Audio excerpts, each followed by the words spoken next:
told Joseph. I taught Java, got weird these 12 years ago, and haven't used it since. I learned Python over the summer, so I could maybe talk in Python. Now I'll talk in C forever. Yes. Where the mirror is Double. have your head shoot like this. You got to 0.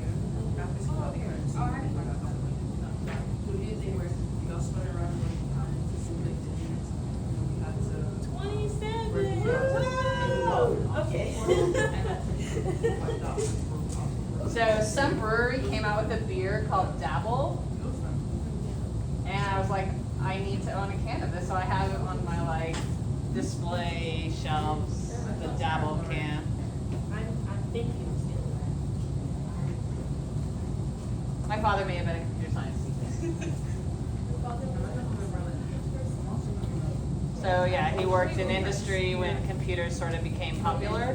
Like his first job was doing payroll for the Air Force, and it was in the time of punch cards. And so he wrote a program using punch cards that did payroll for everyone. And so a job that used to take 4 days took him a morning, and so he had a lot of free time. And then he worked in optics at an aircraft company, and ray tracing is also like a computational thing, and so he figured that out. And he like layoffs and retire.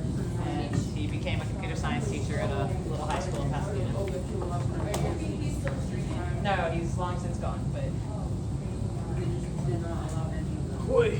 actually he was in the hospital when the kids had to learn this, so I taught those kids when I was in college, double and double. It's a fantastic word. All of you should learn how to do it. What? They were trying to go from binary to denary or decimal and back. And so I suggested that we could double and double. Did you have a good teacher? Trying to get it pushed through, or did it How was your field trippers? It's only her? Are you the only field tripper? Was it good? You just ditched me on Monday because you're having an allergic reaction. I wasn't totally sure if you were here yesterday because, you know. do it? I don't know if I don't know what it is, but very feeling area. Like I don't know, like if you're like So you and Preston run into the toilet Like, like, together? I finally felt what Preston getting was. these, like I getting was these like,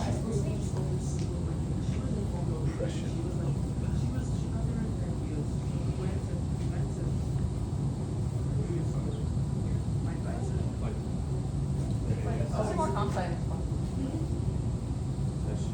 really feel like you want that square root. I feel like it's gonna help you. I can also quite figure it out.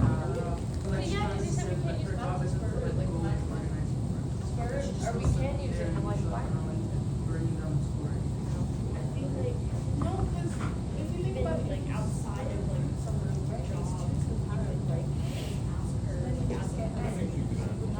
So I feel like you know the number of digits in your number. As a, So or you not, know. at least not digits, but like as a person who's in a position, I do this. Yeah, like I feel like it's a way to get digits. So if you are gonna do a for loop with the 2 to the ends, that you're gonna add up or subtract out, like it would tell you where you start. Basically, from like an admin perspective, obviously all of them I don't know. I feel like that's it also. I just don't quite see it. I was thinking of getting the their basics. goal for power is like Yes.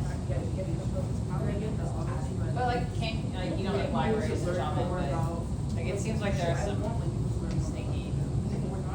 sneaky ways you could consider this. Yeah. Okay, one of the things you guys asked to review was equilibrium and rice tables and acids and bases.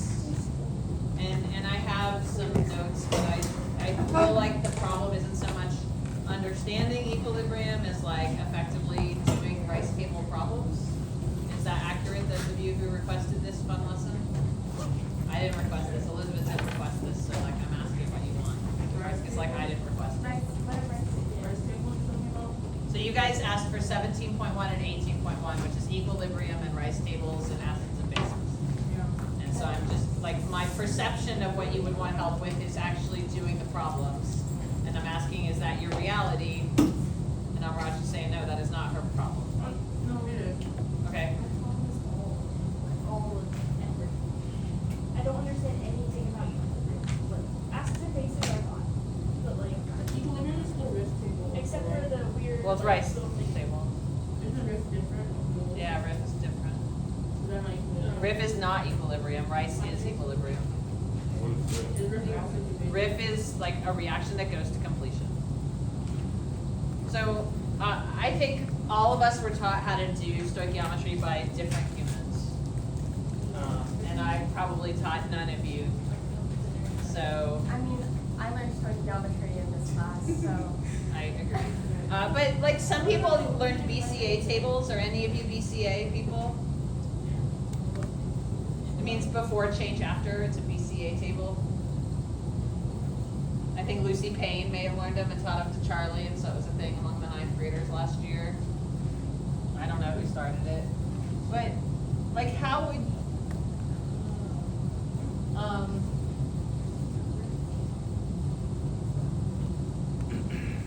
got any good reactions on the brain? I have nothing right this minute. No. Okay, so let's say that this reaction goes to completion.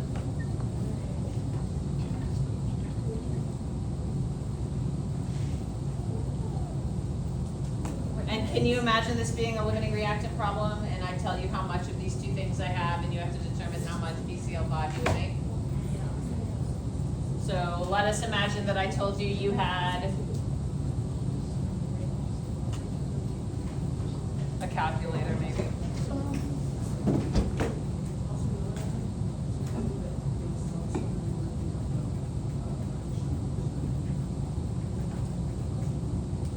Let's say I told you you had 350, oh, not that, sorry, look, that don't look right. 137.3 grams of this, and you know, give or take 70.9 grams of that. How would you go about figuring out how much PCl5 you had?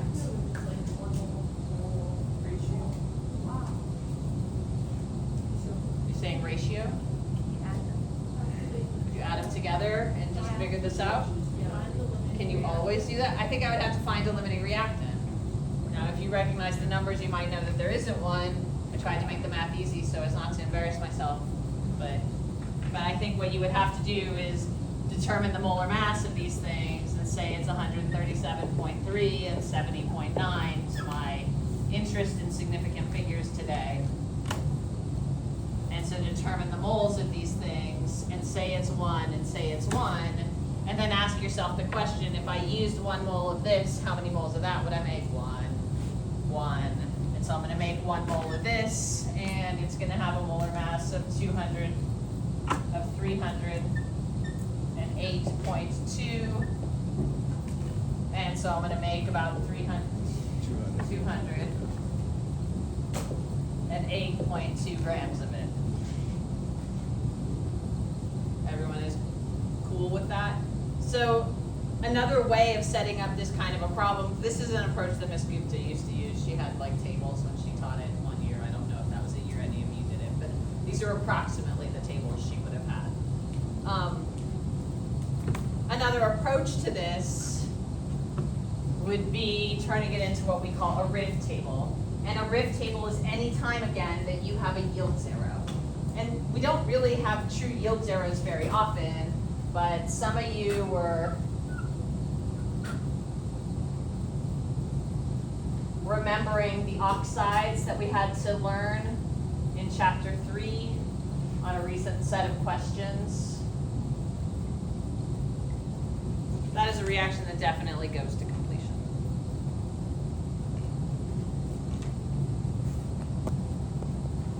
And so R stood for reaction, and I stood for the initial amount of stuff that we had. A RIF table is always done in moles, so why don't I take some of the pressure off of us for using calculators and just sort of show you moles. So if I gave this to you in concentration, you multiplied by volume. If I gave this to you in mass, I've divided by molar mass.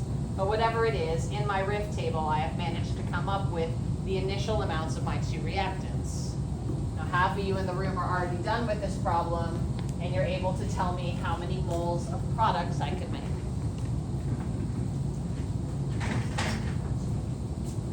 And so I hope you're saying that if you used all of this, you would make 2. If you used all of this, you would make 4. 2 is less than 4. This is my limiting reactant. with this being my limiting reactant, at the end I will have none of this left over. I will create 2 moles of this, and because these are in a 1-to-1 ratio, I would have 1 mole left over. So sometimes when we were learning this skill, we may have put a change in our RIP table that said the change is we're going to use up all of our limiting reactant. We also use up the other reactant, but we form the product.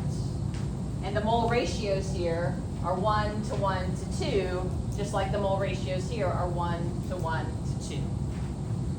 So that's just meant to be like a RIF table. I don't know. Doesn't feel too awful yet. Is it awful yet, Moho?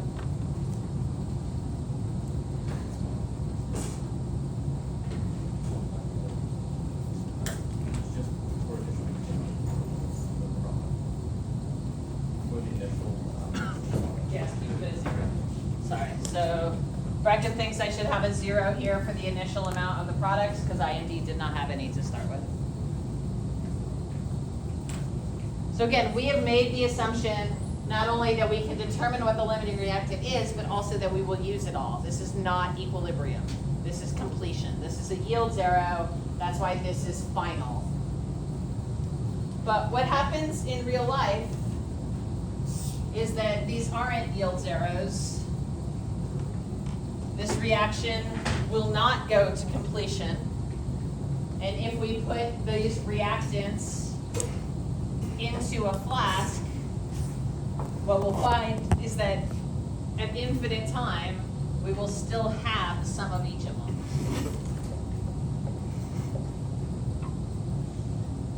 When we have an equilibrium, we are not going to be interested so much in the moles, but in the concentration. So a RIF table, always done in moles, just like the simple limiting reactant problem we started with, but a RICE table, always done in concentration.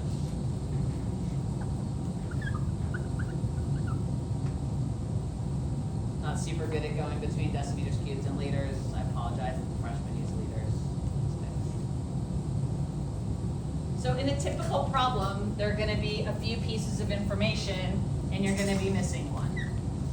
One of those pieces of information is the equilibrium constant, and let us say that the equilibrium constant is 4.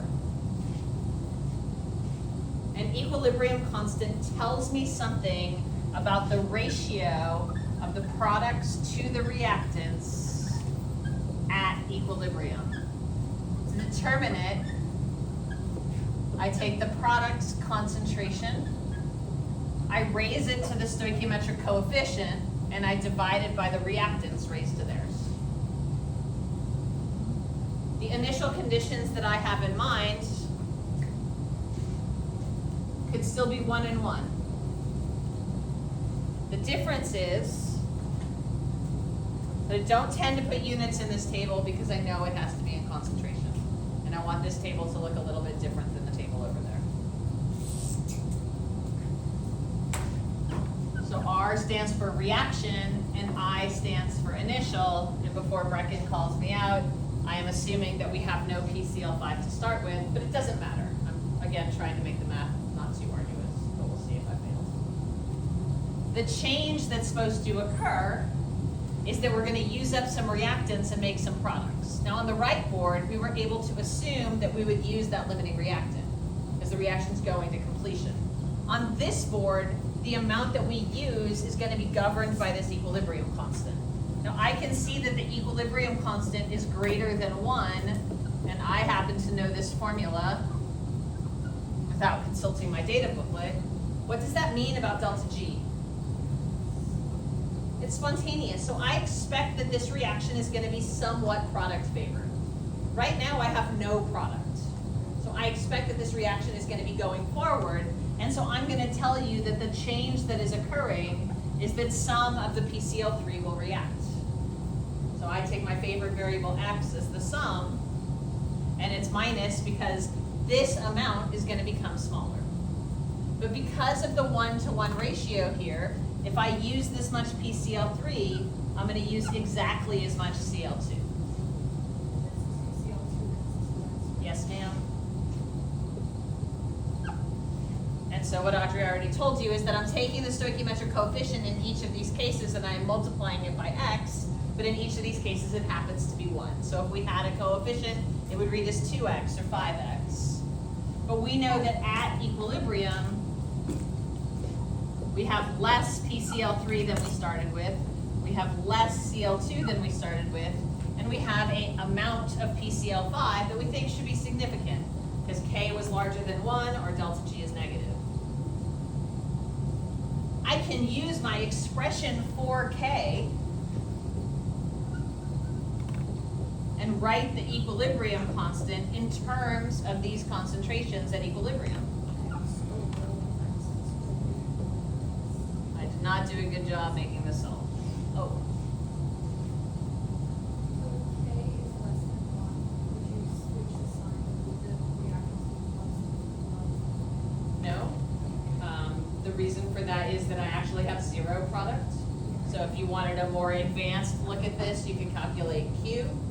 Q is going to be products over reactants the same way K was, and Q is demonstrably 0 right now. So even with a K that is less than 1, my reaction still has to go. I always saw it like that when So I felt like I did a bad job, so I'm glad you said that. Like, I'm just thinking about how big X is going to be. I think X is going to be a big number, because I think one of the hang-ups for some people is that we make lots of approximations about X in chapter 18, being small or being big. And so I wanted to be clear in this problem, like, we know X is looking to be a relatively big number compared to 1. You have to be given K for the problems, right? So you'll either be given X or given K. You're either going to be told, like, the equilibrium concentration is 0.5, what's K? Or 0.2 of this reacted. Like, you have to have something in the problem statement that tells you the value of X, so that you can plug in X here and solve for K. Or something in the problem statement that tells you K, so you can solve for X. It'll always be that X over 1x squared. It is always going to be the products raised to their coefficient over the reactants raised to theirs. I'll do it again. What happens if like the equilibrium constant is not negative? If it's not positive, then it's not The equilibrium constant is not negative, the world has blown up. it's not positive. It's not bigger than 1. Wait, like K is not positive, so because K has to be positive. it has to be positive. So I'm taking the natural log of K, so when K is less than 1, the natural log will be negative and delta G will be Oh, positive. natural log. So what delta G being positive means is that if the concentrations of everything is 1 molar, the reaction would shift to the left. What delta G being negative means is that if the concentrations of everything is 1 molar, it would shift to the right. But we didn't start there because I didn't put a 1 here. So we know this reaction has to go forward. And then we'll just like do the opposite and go to the choice. If it's positive. I think so. When we did this like junior year, I remember, I like vaguely remember that we had to like assume the denominator was so small. And that was the point I was trying to make when I messed with Karthika's head and made a different point. Right now, I don't have any expectation that X is small.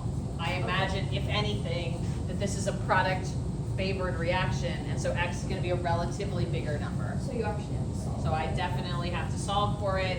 If I'm sitting on an IB test and I have to solve for it, usually I feel like I did something wrong. But here we go. And we're gonna write another equilibrium one for you, so you feel better about that. I don't understand where the concentration's coming in, and then I don't understand how, like, if you're given something for X, it does anything to help you. Like, when you're given K, wait, no, it's those X. I can't solve that. Negative b plus or minus the square root of b squared, that's what I forgot, minus 4ac all over 2. Negative b minus the square root of b squared minus 4ac all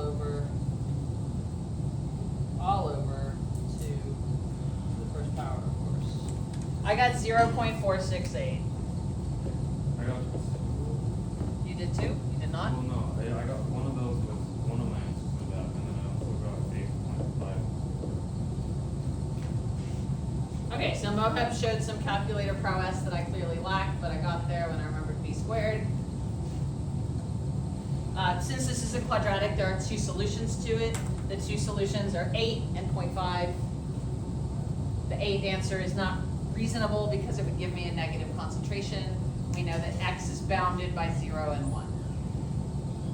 So the only answer that is reasonable is this answer, and I am able to tell you that at equilibrium, the concentrations of these things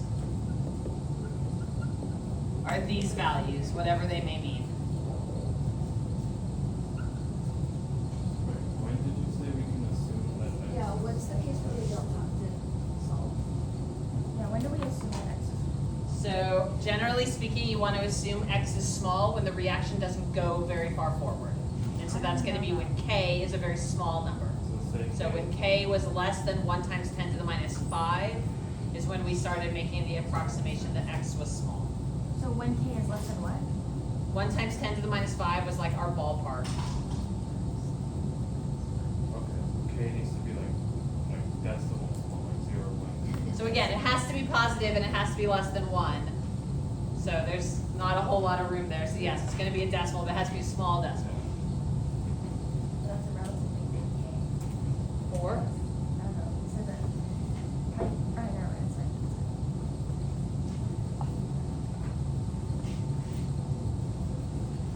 So I had another reaction in mind. I have 2 sulfur dioxides reacting with an oxygen to form sulfur trioxide. Initially in the reaction flask, I have 1 mole per liter of SO2, and I have 1 mole per liter of O2. I like the number 1. It is easy for me to math with. I apologize for not being more creative. At equilibrium, the concentration of gas, whatever that means, concentration of everything in the flask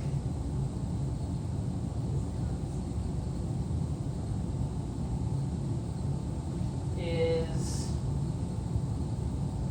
1.6 moles per liter. What is K?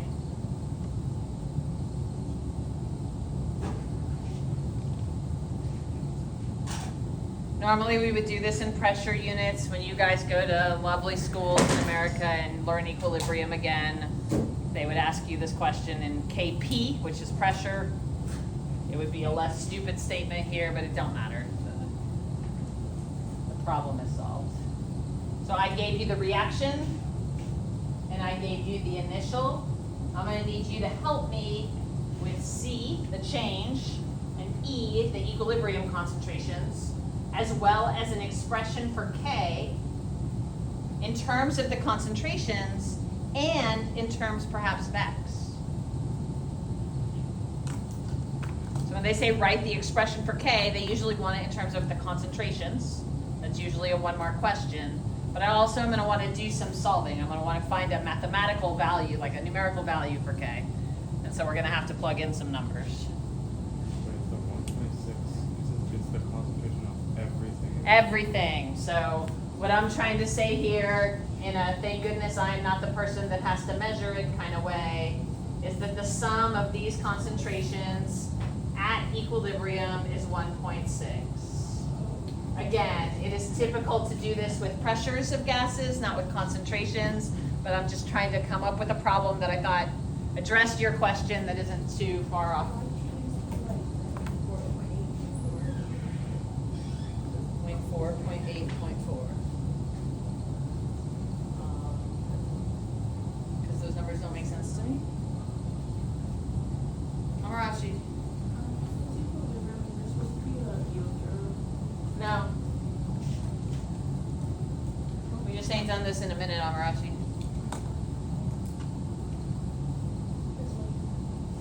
You're gonna have extra oxygen there, even if it was like going away. So then you have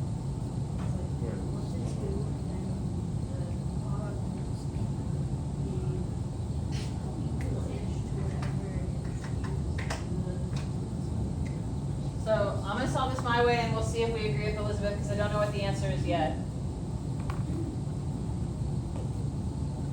Does anyone have any questions about how I am calculating the change?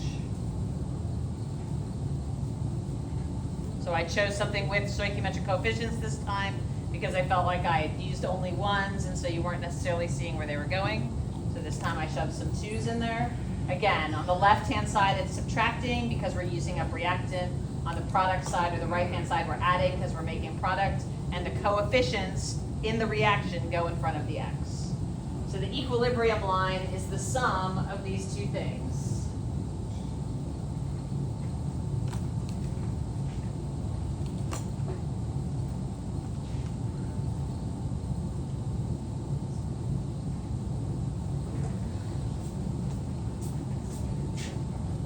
Yes, yes, yes. No, you have troubles. Yeah. Yes, yes. Perfect. Okay, so what Moheb just told me was, he was like, you have the equilibrium concentrations in terms of x. If we added these values together, you promised me that we would get 1.6. And so it must be possible to add this together and determine the value of x. So I have a minus 2x and a plus 2x. This sort of cancel. So I have 2 minus x is equal to 1.6. And so, like, ruthlessly copying off of Moheb, I find that x is equal to 0.4. Okay, like, I just didn't see it. So my values at equilibrium are going to be 0.2, 0.6, and 0.8.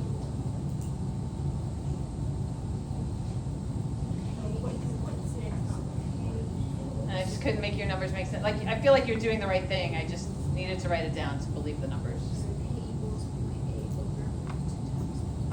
So what Moheb and Aditi are saying is that I should take 0.8 divided by 0.2 times 0.6. I'm going to tell them both they're wrong.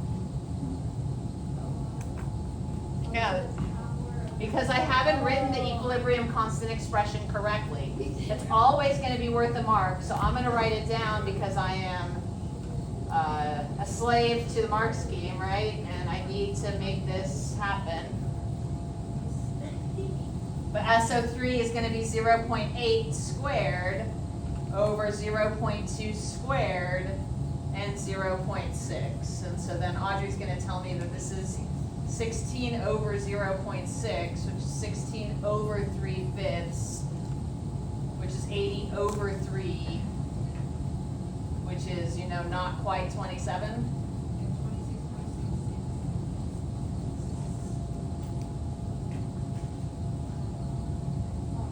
Oh, so the coefficients of. The coefficients matter. So again, that's why I put coefficients in this one, because it was clear that, like, just doing the ones gave you part of the picture, but not the full picture. So how do I know when to make a rice table and, you know, when not to?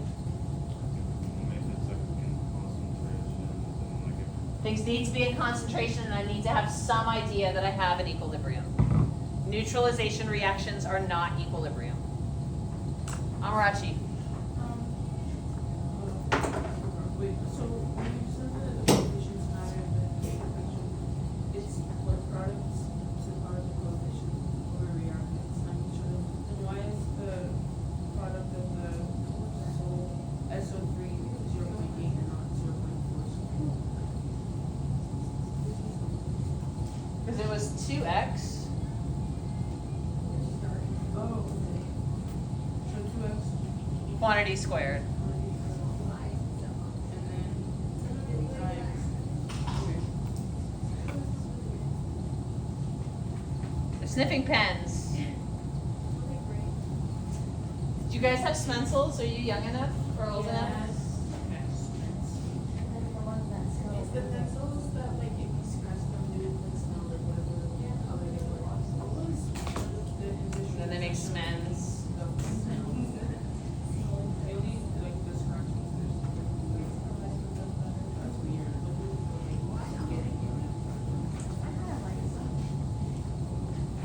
So a more common question that was probably more challenging is, the pKb of ethylamine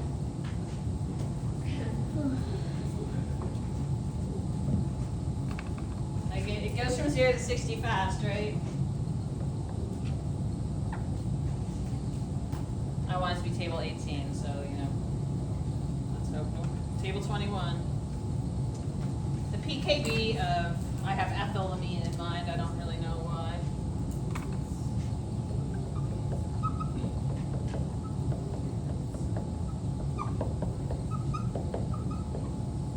What is the pH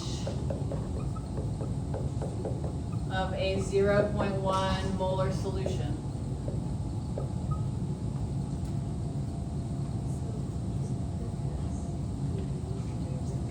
So the first question maybe isn't too far of a climb. What does P mean in front of KB? So it means I've taken minus the log of the KB.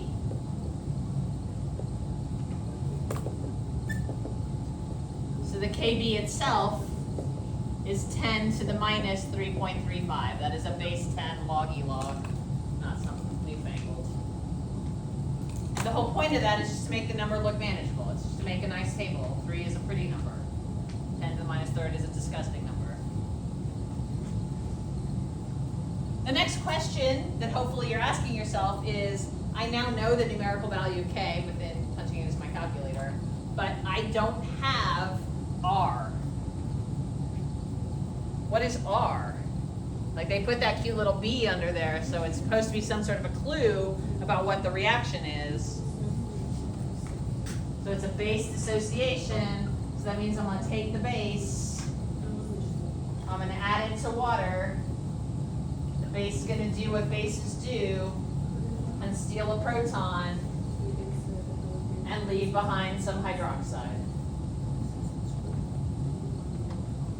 If you change the equation, if Sophia and her love of fractions had us writing this equation differently, we would have written a different K expression. So it is not enough to say K is 26.67. You have to say K for this particular equation and no other one is 26.7. If you divided this equation through by 2, you would take the square root of that K. If you divide an equation's coefficients through by 2, you would take the square root of K. You double it, you square it. I feel like we don't remember that. Do we remember that, Audrey? Yeah. So the point I'm trying to make is the B is supposed to tell you all what reaction to write down, and we're all trained to write this reaction when we see a B. So I think that is a harder part of this for a lot of us. Why is the B trying to see what reaction we're supposed to write down? So the B means base hydrolysis. And so because you know that B means base hydrolysis, you have to take this chemical and make it react with water to make its conjugate acid and hydroxide. But can't they give us like the pKa?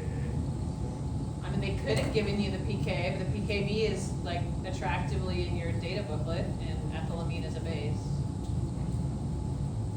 But like the fact that that is a base, that CH3 thing, that's why you have to react with water. Yes.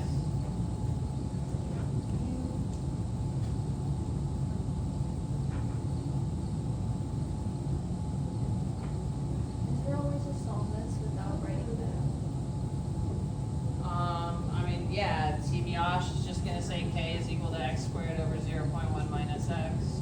Say that goes to 0 and solve. Oh. Team Audrey's also gonna do that, right? Why are we doing, how is that with this? So we're asking for the pH of this solution of a known concentration. What is the pH? The pH is minus the log of the concentration of hydronium. And so what's implicit is that we mean the equilibrium concentration. We mean that once this base has been hanging out in the water, we want to know what the pH of that solution is, and so that's where the equilibrium concept is. We want to know at a long time what's the concentration of H+. Now Elizabeth is not one to be messed with, and she's like, there ain't no H+ in that equation, why are we doing this? It's because we also know that Kw is 1 times 10 to the minus 14th is the product of the concentrations of H+ and OH-. And so, if I'm asking you about H+, I'm really also like low-key asking you about hydroxide. Do you remember the relationship between pH and pOH? So pOH would be 14 minus pH, and it's also going to be minus the log of the concentration of hydroxide. So what I'm thinking we can do is we can figure out the equilibrium concentration of hydroxide minus the logid, solve for the pOH, and then get the pH. This is what I have in mind when I read the question that's obviously poorly written. Okay, so we have R, the reaction. I means initial. What is the initial concentration of the aqueous solution of ethylamine, or you call it ethanamine because y'all are cultured? 1. What about the water?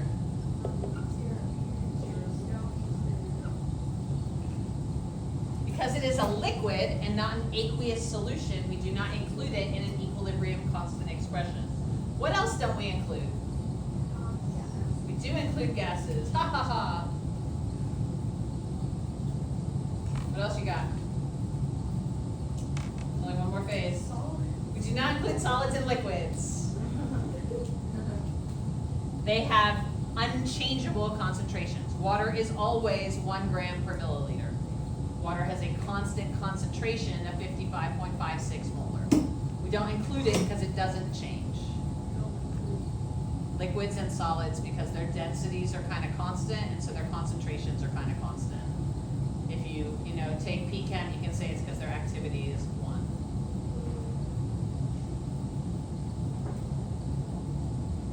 So your strategy will not change, but your vocabulary will improve around this if you continue in chemistry.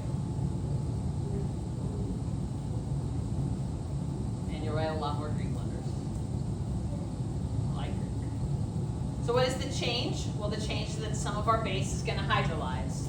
Since everything has a coefficient of 1, I'm just going to write minus x's on the reactant side and plus x's on the product side, such that at equilibrium, we have 0.1 minus x, x, and x. And again, Yash discovered that this always looks the same.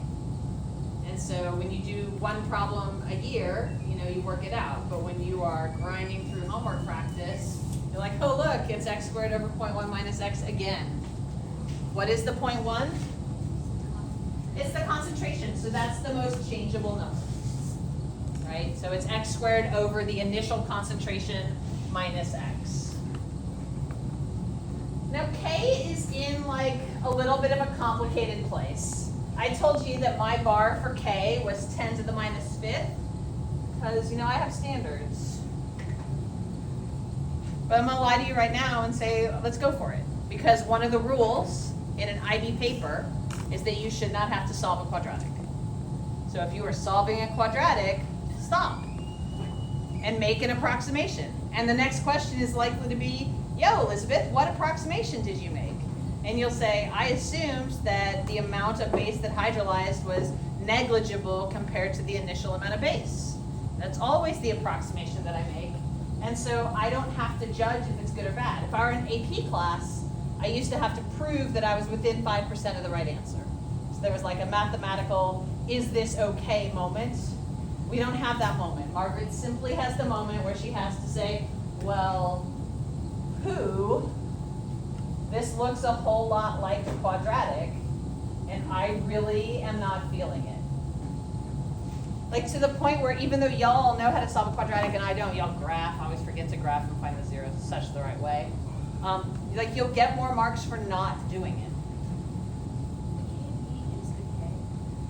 Yes. Like the K from Like it's K from this problem, it's this number that, yes, but it's K. Yes, it's the same kind of K. So the B just told you what reaction to write down. So in the first problems, I gave you the reaction. Here I didn't, I just gave you the number. You had to generate the reaction. And so that's why DT said, is there a way not to write that reaction? Because it's hard. How did the B tell us what reaction? So B means base hydrolysis. So it means take a base, add water, make a conjugate acid and hydroxide. It just tells you which one of the 14-ish, like if you're minus it or not, right? Is that what we're like, ending up? Like if we had this PKA, it wouldn't have to do the minus thing. If you had the pKa, you wouldn't have to do the minus thing, but this doesn't act as an acid. Yeah, I know, but. Okay, yes, I chose base to make the problem hard. Isn't that all of the A and B's? Yes, yes, yes. Okay, so we had decided that even though we think this doesn't meet our high standards, we don't have a way out of solving this quadratic without doing it. So we're gonna say that x squared is equal to 10 to the minus 4.35, or x is equal to 10 to the minus 2.175, or the concentration of hydroxide, strangely enough, is x. And so if I wanted to know the pOH, it would be equal to minus the log of x, it would be equal to 2.175. And so the pH is going to be equal to 14 minus that. It's going to be equal to 11.825.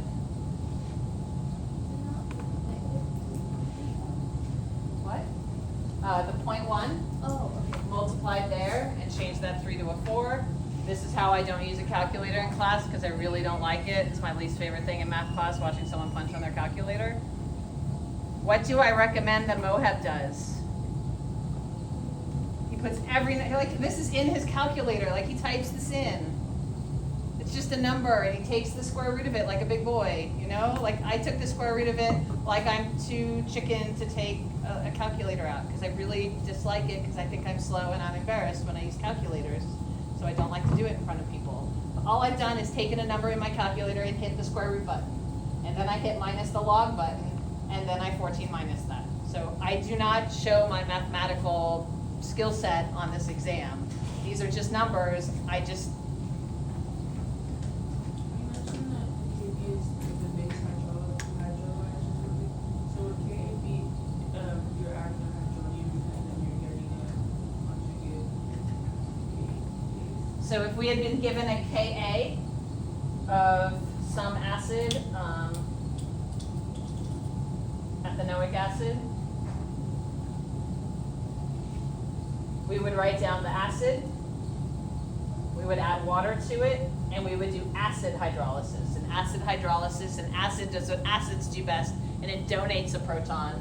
So we're gonna have CH3COO minus, the conjugate base, and hydronium. So I liked it when you're talking about hydronium, you're gonna make it though, you're not gonna react with it. So in both cases, you're reacting with water.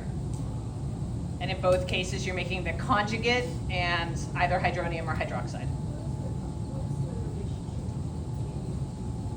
The relationship between Ka and Kb is of course Kw.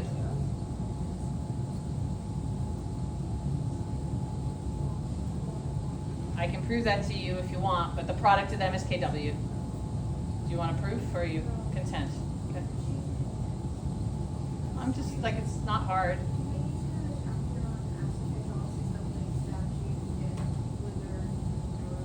I'm not going to put it on the mock because I know I've been remiss in teaching it. So I think that we haven't done, I feel like we did the ozone kinetics lab, like the Excel lab that everybody hated, but I don't know how much we actually talked about ozone. Okay, you hated it, I get it. I'm going to do it next year too. I ain't going to learn. I like it. I think it's a good lab. I think pain is important first year. Dude, I think this class is really hard, but I also think I kind of go out of my way to make it less hard than some of your other classes. But I think that lab is useful, so I'm not cutting it, even though like it was just very Excel driven, and I thought it was important to get some Excel skills. And like Margaret Davis has Excel skills, so I don't think it was scarring. It was, But people who don't know how to use Excel, and that's the first time they're doing it, they're both doing kinetics that they're not good at and Excel that they're not good at. It's a lot, but it is very much like how the IA feels for some people. I learned how to do Excel stuff. And that's the point of the lab. Yeah, it helped with math. Oh, so I think that there's something in the realm of ozone kinetics that I've also done kind of a poopy job at talking about. So like the details of what goes on in the atmosphere with ozone and how like chlorofluorocarbons can catalyze the breakdown of ozone. So at some level it's because I don't like those topics and I want like Walker to come in and do this for me. But at another level it's because I think it's like free review. Like it's a nice story to tell in a day that we can remember some, like what happens to acidic oxides and what makes you an acidic oxide. So I save them for the end. So I promise I will teach you before the exam, but I also would definitely not be looking for that question for your mock. Your mock is 0 questions long. Which is as long as the test I'm giving tomorrow for the chemistry students. Your question, I haven't written, I'm saying I'm not looking for those questions, but I also haven't like looked for any questions. the CH3, CH2, ammonium thinking is that a conjugate, a base? This is the base. That's a conjugate. This is the conjugate acid. Acid? Oh, so then, that's the conjugate. This is the acid. This is his conjugate base. So you never have to worry about whatever Bryce equivalent is, right? You just have to take the point one and then you go supply it. It's this losing Like I'm not on TBOsh for some things. Like I support him 100%. He just has to pass this test. Yeah, Like I appreciate finding the shortcuts, but I feel like when I'm presenting it, it's about doing it and then pointing out the shortcuts, right? So yes, it is always x squared over the initial concentration minus x, which I'll ignore. So every time you can do that, but I think it's important to show the how we got there, and you can decide.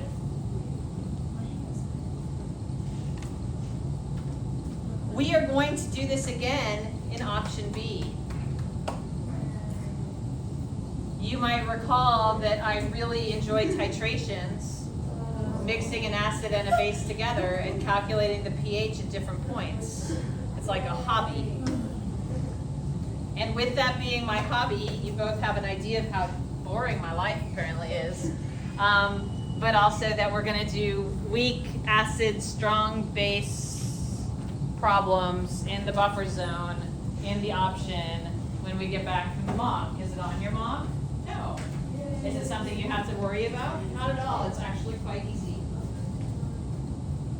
So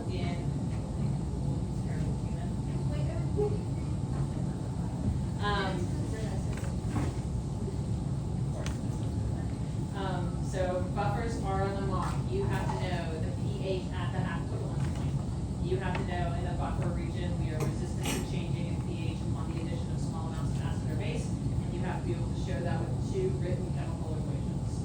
So I take OH minus, I add it to the conjugate acid, I take OH minus, I add it to the conjugate acid, I make the conjugate base and water. So I have effectively like converted strong base into weak base. If you have H plus, it's gonna react to the conjugate base and it's gonna make conjugate acid. And so again, we're gonna take a strong acid and turn it into a weak acid. So those 2 equations, the definition of buffer and the pH at the half equivalence point is the pKa. Are the 4 questions I can answer about buffers. A solution that is resistant to change in pH upon the addition of small amounts of acid or base. Yeah, you feel like I memorized that? It's because I 100% have. The half equivalence point is the pKa. The pH is equal to the pKa at the half equivalence point of a weak acid, strong base titration. So if I were to draw that picture, which seems like it's much easier than saying those words, I'm adding base, I'm measuring pH, and I get a curve that looks like that. This point right there is the pKa. This point is the equivalence point. How do you what? Steepy part. This is halfway to the steepy part. Click on a graph. That's how I find it. I find the maximum slope and I go halfway. Should be the minimum slope should be the point of inflection now that we talk like we know some calculus. I've never gotten a signal hard on the hat of those saddle ground things. This is really the steepy part. This is halfway to the steepy part. It's like that. Yes. I mean, if it's a read the graph, yes, that's what you do. So again, we'll like math this a little bit harder in B. Raji will have a smile on her face when we get there. Okay, I just looked for questions that were about 17.1 and 18.1. They're mostly acid-base focused. I thought perhaps we could take a chance and do these together-ish. Ronstadt and Lowry said that an acid is a proton donor and a base is a proton acceptor. So they are conjugate pair. I read the question, so you know I can give you like an actual answer to the question you were asking instead of just talking nonsense at you. Are you praying right now? Are we thinking about how we can use the square root to figure out a number of binaries still? But my problem is that 64, the square root of it is 8, but it only has 6 digits, 7 digits, whatever, like it's 2 to the 6. So then when you just like minus for the digits. Oh, I kind of like that. Okay, What's the square root of 128? 6, 7. Oh, so it's gonna, no, so it's gonna be, the square root of 128 is going to be bigger than 10, bigger than 11. It's gonna be just bigger than 11. And that's not good because you don't want all those places.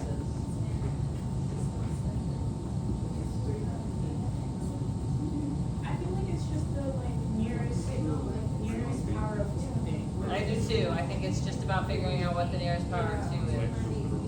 But then how would you improve all this other over numbers? Would you just go like 1 by 1? And subtract. That's so nasty. Why did you do that? I don't know. I don't love it. Not even like, that wouldn't even Oh, she's not gonna let me look at leak code. Look at her. Do you not leak code?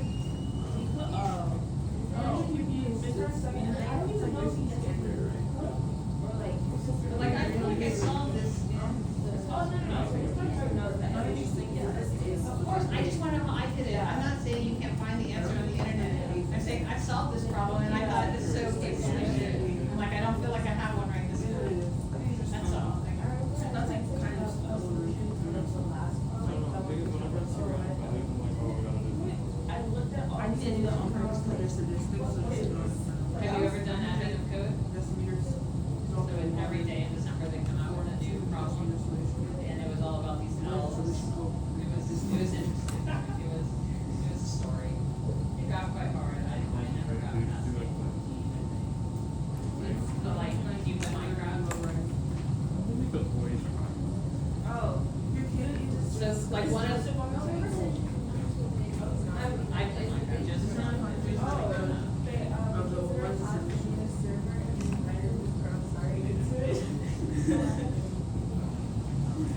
Okay, I was not ignoring you. That's 100%.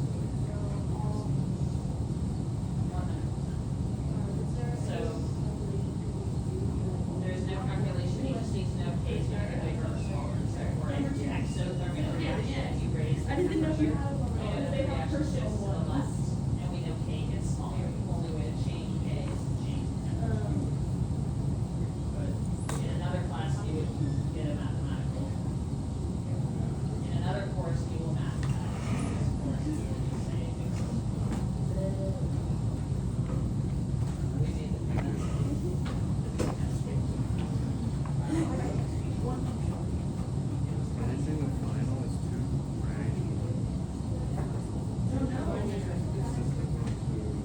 Determine the concentration of the solution in where we want that, and that dissolve in water. Calculate the moles.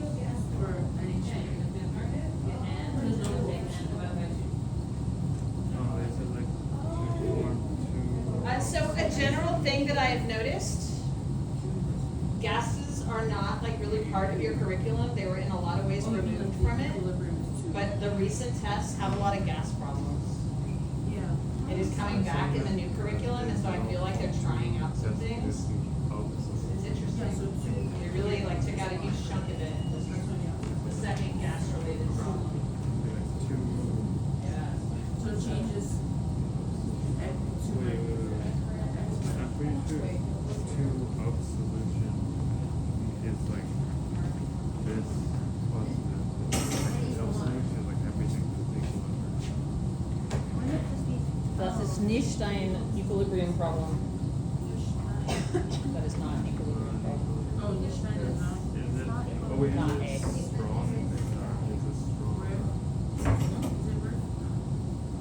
Is it It's PV equals nRT to solve for n. Oh, it's just like you open it, like you have. I get. I don't understand. So solve for the number of moles of gas using PV equals nRT. That's why they said you data. Yes. not even read That's that. why, so the temperature and stuff was important. Yes. We thought they, cause they put in random stuff sometimes and throw you off, so I thought it was. Absolutely they do. That's so mean. Yes, they're mean. We're not doing the rest of it. We're not even doing right. No, we're not doing it right. He is the. I wasn't even given equilibrium. I was even doing He is the pressure, right? So 100, but is it in KPA, right? Yes, KPA. So 100, the volume is 900. Is that space under your skin? We want, so KPA dm cubed is set up for the R that's in our booklet. So if you have units of kilopascal, decimeters cubed, moles, and Kelvin, you can use 8.314. If you become a physicist, they will use Pascal meters cubed. What they've done is they've taken this number and divided it by 1,000 and taken this number and multiplied it by 1,000. So it's the same thing, but we just generally don't have these units. So it is designed for kilopascal decimeters cubed for us. And so then the R is 8.31. If you just want to use R as is. And the temperature is 300. Pressure.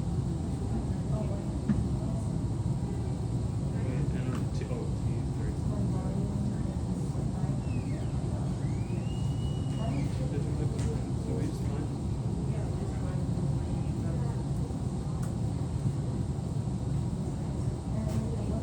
R is It's maybe just the pressure at R. Is PV just the pressure? Oh, no, it's the,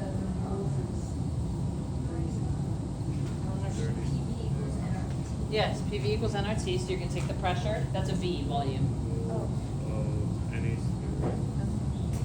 So if you just use that time by 2.2 decibels. What is the moles of NH3? So if you do the ratio, Okay, it's still one. And then the temperature remains in Kelvin.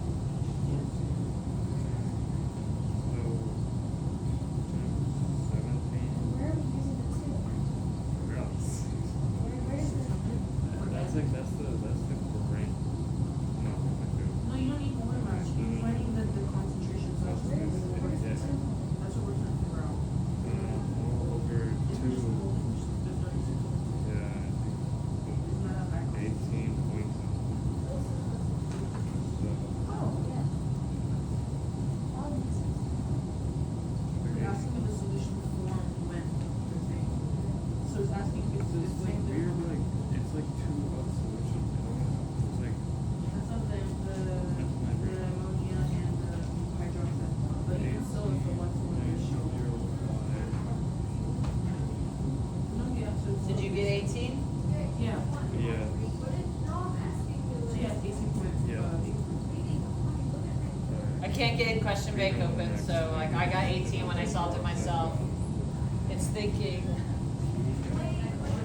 Well, how will you keep these people safe for like 3 minutes?